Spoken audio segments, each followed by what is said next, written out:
jirkii kale waxay ku tuureen bahati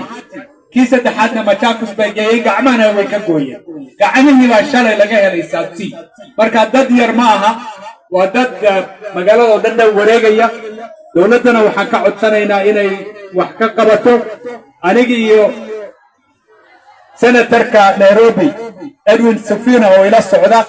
waxaan iminka ka soo baxnay taliyaha guuda booliiska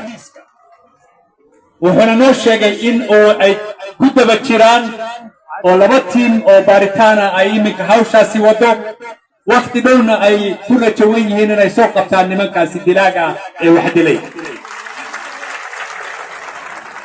dawladana markaa waxaan leenahay hawshaasi ha ka seexanina shalayna waxaan la kulanay agaasima ku-xigeenka laanta baaritaanka agaasimaha Maxamed Amiin wadanku ka maqan yahay